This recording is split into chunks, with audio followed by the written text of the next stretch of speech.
رودريغو يتغير جذريا بعد وصول تشابي ألونسو إلى ريال مدريد. في تحول لافت كشفت صحيفة آسا الإسبانية عن تغيير كبير في موقف النجم البرازيلي رودريغو غايس مع ريال مدريد، وذلك منذ بداية فترة الإعداد تحت قيادة المدرب الجديد تشابي ألونسو. بعد فترة من الغموض والحديث عن احتمال رحيله، رودريغو أظهر حماسا واضحا وجدية في التدريبات.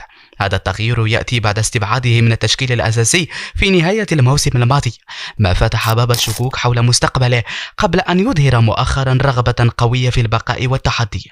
ألونسو المعروف بصرامته وتكتيكه الدقيق بدأ بإعادة هيكلة فكر الفريق، ويبدو أن رودريغو يدرك تماما أن الفرصة ما زالت أمامه للانفجار من جديد.